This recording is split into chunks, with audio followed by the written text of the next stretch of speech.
Listen carefully, because this truth can save you years of unnecessary suffering.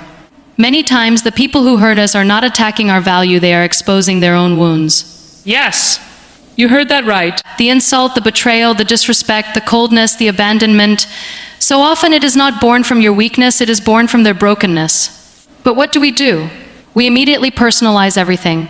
What is wrong with me? Why wasn't I enough? Why did they choose to hurt me? And while you are standing there interrogating your own soul, the real issue is that the person who injured you may be bleeding emotionally in places you cannot see. A jealous person hurts because they cannot tolerate your light. An insecure person hurts because your confidence reminds them of everything they are not. An emotionally immature person hurts because they do not know how to communicate frustration without causing damage. A bitter person hurts because misery desperately wants company. Please understand this deeply. Not every arrow shot at you was designed because you deserved it. Many arrows were fired because the shooter had no peace within themselves. Hurt people often become experts at transferring pain. They feel powerless, so they try to make someone else feel small. They feel unseen, so they create chaos to feel significant. They feel unloved, so they become careless with the hearts of others. And this is where many good people lose themselves. They start shrinking to fit into the cruelty of someone else. They start doubting their beauty because someone blind could not see it. They start doubting their loyalty because someone dishonest betrayed it. They start doubting their kindness because someone cold abused it. No, no, no, no. Do not let another person's internal war become evidence against your worth. If somebody throws mud at the sun, does the sun stop shining? Never. The mud only dirties the hands of the one who threw it. Sometimes the one who hurt you was raised in an environment where love was manipulation, where respect was absent, where apologies were never taught, where emotional violence was normal. And now they walk through life carrying poison in beautiful containers. They smile, they speak, they promise, but inside them there are unresolved storms. So when they touch relationships, they touch them with trembling hands. They sabotage trust, they damage affection, they confuse loyalty, because damaged people often do not know how to handle something pure. This does not excuse what they did. Understand me, clearly recognizing someone's pain is not permission for their cruelty, but it gives you something priceless: perspective. Perspective stops self-blame. Perspective stops you from kneeling before the mirror asking, "Am I unlovable?" You may simply have crossed paths with someone who was too fractured to hold your heart correctly. And once you realize this, your tears begin to change meaning. You stop crying because you think you were insufficient, and you start seeing that some people are emotionally bankrupt, spiritually exhausted, psychologically starving, and they distribute to others the only currency they possess: pain, confusion, and damage. Listen carefully, because this truth can save you years of unnecessary suffering. Many times, the people who hurt us are not attacking our value, they are exposing their own wounds. Yes, you heard that right. The insult, the betrayal, the disrespect, the coldness, the abandonment. So often it is not born from your weakness, it is born from their brokenness. But what do? We immediately personalize everything. What is wrong with me? Why wasn't I enough? Why did they choose to hurt me? And while you are standing there interrogating your own soul, the real issue is that the person who injured you may be bleeding emotionally in places you cannot see. A jealous person hurts because they cannot tolerate your light. An insecure person hurts because your confidence reminds them of everything they are not. An emotionally immature person hurts because they do not know how to communicate frustration without causing damage. A bitter person hurts because misery desperately wants company. Please understand this deeply. Not every arrow shot at you was designed because you deserved it. Many arrows were fired because the shooter had no peace within themselves. Hurt people often become experts at transferring pain. They feel powerless, so they try to make someone else feel small. They feel unseen, so they create chaos to feel significant. They feel unloved, so they become careless with the hearts of others. And this is where many good people lose themselves. They start shrinking to fit into the cruelty of someone else.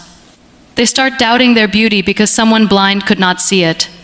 They start doubting their loyalty because someone dishonest betrayed it. They start doubting their kindness because someone cold abused it. No, no, no, no. Do not let another person's internal war become evidence against your worth. If somebody throws mud at the sun, does the sun stop shining? Never. The mud only dirties the hands of the one who threw it.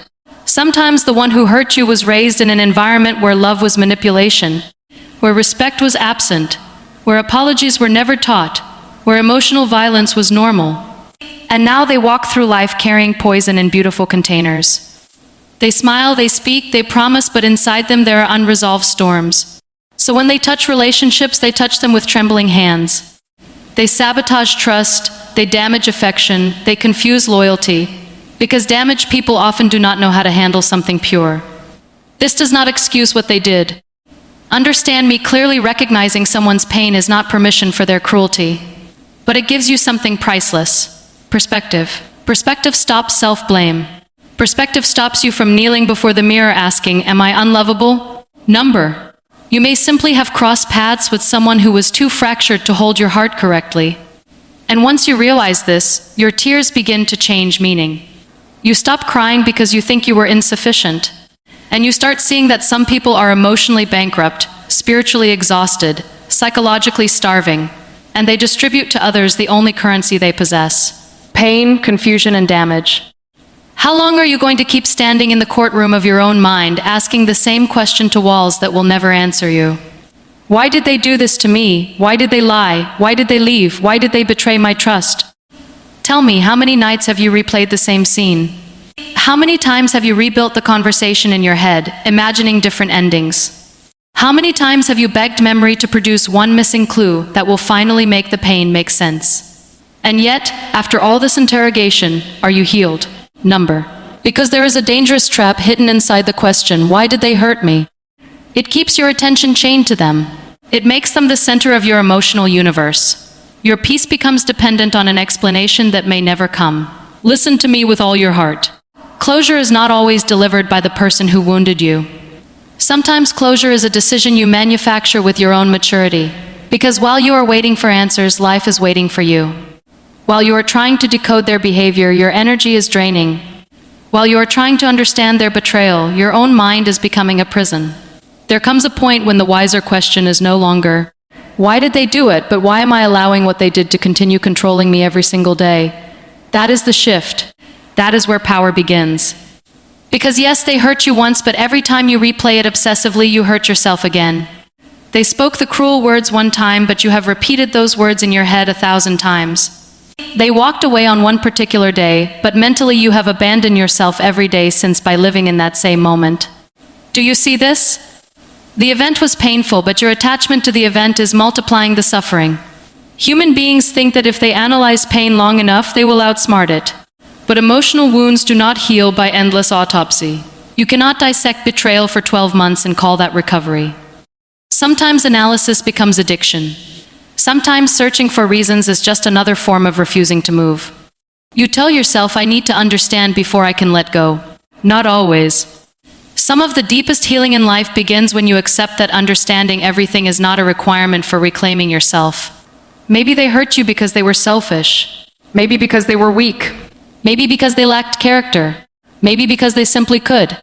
But listen, even if heaven opened and handed you the exact answer, would that automatically erase the scar? Number?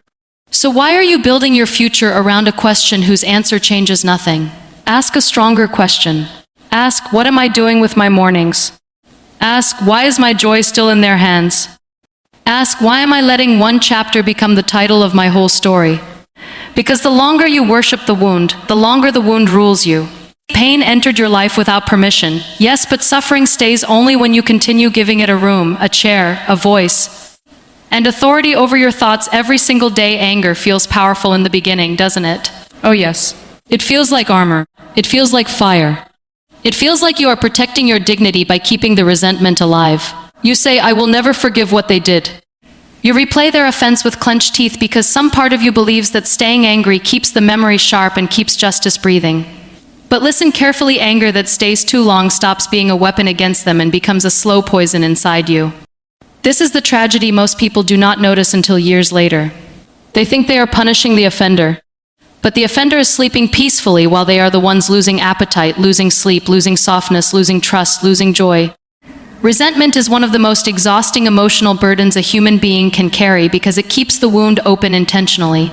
Every time you remember what happened and feed it with fresh hatred, you are scratching a healing scar until it bleeds again. And then you wonder why you still feel broken. Of course you do. You are emotionally reopening the injury with your own hands.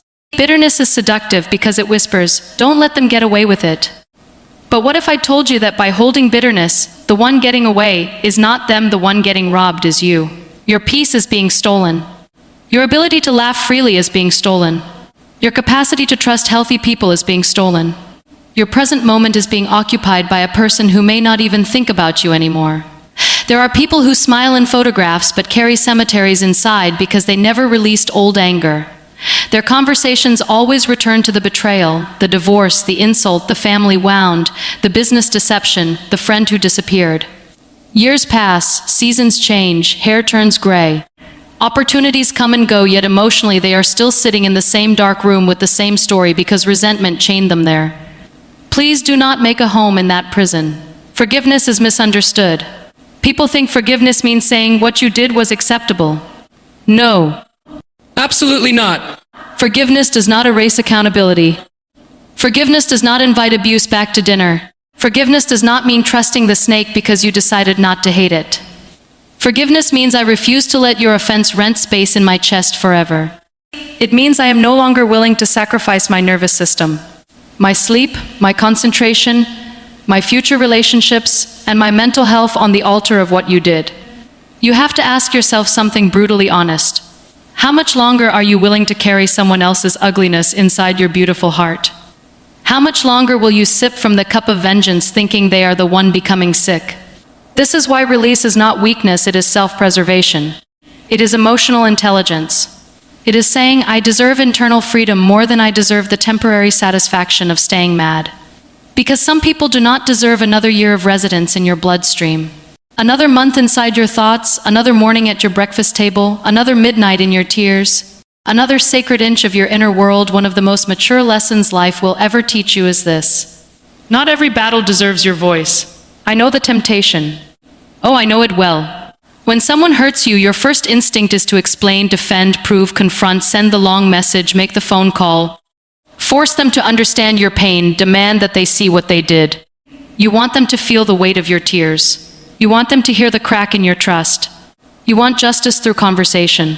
But here is the brutal truth. Not every person has the emotional depth to understand the damage they caused, and not every explanation will produce repentance. Some people will hear your pain and still protect their ego. Some will twist your words, some will mock your sensitivity, some will become even colder, because your vulnerability gives them another chance to feel powerful. This is why silence is not always surrender. Sometimes silence is strategy. Sometimes distance speaks with more authority than 1,000 paragraphs. There are moments in life when continuing to argue with the wrong person is like trying to teach music to a wall. You exhaust your lungs and the wall remains a wall. Your desperation for understanding can make you over-explain yourself to people who have already chosen not to care. And every extra explanation lowers your dignity another inch because now you are not communicating, you are pleading for humanity from someone committed to emotional blindness. Listen carefully. Your peace should never become dependent on someone else admitting they were wrong. Some apologies will never come. Some clarifications will never come. Some people will rewrite history to avoid guilt.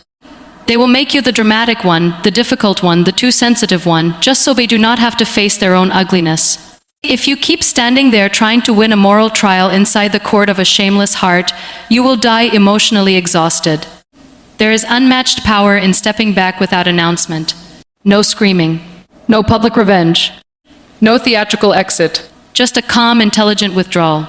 You reduce access. You reduce emotional availability. You stop volunteering your tenderness where it is repeatedly mishandled. You stop presenting your soul on a silver platter to hands that keep dropping it. This is not coldness, this is self-respect, learning how to walk. People think boundaries require dramatic speeches. Not always. Sometimes the strongest sentence is absence. Sometimes the loudest enough is your non-participation. Your refusal to continue entertaining disrespect confuses people who were feeding on your reactions. They expected another argument, another explanation, another chance to manipulate your emotions, and instead they received distance. Controlled distance. Peaceful distance. Permanent distance if necessary. Do you know why this is so powerful? Because it protects your energy from being dragged into repetitive emotional mud. Some people are not looking for resolution, they are looking for access. Access to your time, your attention, your tears, your justifications, your emotional labor. And when you quietly close that door, you begin to realize something extraordinary. Not every person who lost your presence deserves a final speech. Because some lessons are only understood when your warmth is no longer available to them. Pain has a dangerous invitation hidden inside it. It asks you a question every wounded season of your life. Will you become bitter, or will you become wiser? Because suffering never leaves us unchanged. Never. Every betrayal carves something. Every insult leaves residue. Every abandonment rearranges the furniture inside the heart. The issue is not whether pain marks you at will. The issue is what meaning you assign to that mark. Some people take one heartbreak and turn it into a lifelong distrust of humanity. Some take one humiliation and decide never to open up again. Some take one disappointment and build a fortress so high that no love, no friendship, no opportunity can enter. They survive, yes, but survival without softness becomes a silent tragedy. You have to understand this with fierce honesty. If the person who hurt you succeeds in turning you into a colder, harsher, suspicious version of yourself, then the injury did not end on the day they wounded you, it continued by changing your character. That is too expensive. That price is too high. Why should one disloyal person have authority over the way you treat loyal people? Why should one liar get to dictate how much you trust those who are sincere? Why should one cruel season convince you that tenderness is foolish? No! You cannot allow a painful chapter to become your permanent personality. Wisdom means extracting the lesson without marrying the poison. Yes, study what happened. Analyze your boundaries. Notice the red flags you ignored. Observe where you overgave, where you stayed too long, where you silenced your intuition, where you begged for crumbs when you deserved a table. Learn. Learn deeply. Pain that teaches becomes tuition pain, that only torments becomes a sentence. There is always information hidden inside suffering, but that information is meant to sharpen discernment, not destroy hope. Maybe this wound taught you not to confuse attention with love. Maybe it taught you that consistency matters more than beautiful promises. Maybe it taught you that not everyone who enters smiling intends to stay honestly. Maybe it taught you that your empathy needs standards, not just generosity. Do you see what is happening? The same event that could have turned you cynical can also turn you conscious. The same betrayal that could have made you shut down can make you more selective, more grounded, more awake. Strong people are not those who never got hurt. Strong people are those who refuse to let hurt become their identity. They say, yes, I cried, yes, I broke, yes, I questioned everything, but I came back carrying insight. There is gold buried in emotional rubble if you are willing to dig for understanding instead of only collecting complaints. Every scar can become a sentence in your wisdom if you stop touching it only to remember who caused it. So when life wounds you, do not rush to declare yourself ruined. Ask instead, what is this teaching me about people, about boundaries, about my own patterns, about my standards, about my silence, about my self-worth? Because the objective is not to leave pain with a harder heart. The objective is to leave pain with clearer eyes, steadier judgment, deeper dignity, and a soul that knows now what it should never again negotiate for the sake of temporary attachment. Most people misunderstand revenge. They imagine revenge as watching the other person suffer, fail, cry, regret, beg, or collapse under the weight of what they did to you. They fantasize about the day the betrayer returns, the liar gets exposed, the abandoner feels lonely, the mocker tastes humiliation. And yes, the wounded ego finds temporary pleasure in these cinematic scenes. It whispers, then I will feel better. Then justice will be served. But life has a more sophisticated victory than that. Real victory is not when they finally hurt. Real victory is when their existence no longer has the power to disturb your heartbeat. Read that again inside your soul. Because many people remain emotionally tied to those who hurt them through hatred. They say, I am done with them, but they still check, still compare, still imagine, still rehearse imaginary speeches, still wait for karma updates, still secretly want to witness downfall. That is not freedom. That is invisible attachment wearing the mask of anger. If your mood still changes because of what happens in their life, then they still own a room in your nervous system. The highest level of healing is indifference born from peace, not indifference born from pretending. It is the moment when you hear their name and your chest does not tighten. You remember the betrayal and your day does not collapse. You see them succeed or fail, and neither event changes the weather inside you. Why? Because you are no longer orbiting around the wound. You have moved to a different emotional altitude. Your identity is not the one who was hurt. Your identity becomes the one who survived, learned, and kept moving. Do you know how powerful that is? To wake up one morning and realize that someone who once made you cry on the bathroom floor can no longer steal 5 seconds of your mental clarity. Someone who once controlled your appetite, your sleep, your confidence, your self-talk, now has no key to your inner house. That is not denial. That is mastery. That is emotional graduation. And here is the part people rarely understand. Peace irritates your enemies more than your rage ever will. Why? Because rage proves they touched you. Rage proves they still matter. Rage keeps the energetic cord alive. But calm detachment announces, you no longer have influence here. Your smile becomes inaccessible territory. Your routines continue. Your dreams expand. Your laughter returns. Your discipline sharpens. Your relationships improve. Your health stabilizes. Your purpose grows. Meanwhile, the chapter that was supposed to define you becomes a footnote. So stop building your future around the fantasy of making them sorry. Some people will never apologize. Some will never understand your value. Some will die convinced they did nothing wrong. Let them carry that. Their conscience is their assignment, not yours. Your assignment is far more glorious to become so internally steady, so mentally clean, so spiritually unshakable, that the memory of what they did becomes just evidence of the storm you walk through, not the storm you are still living in, and your silence starts sounding like a throne no wound can overthrow.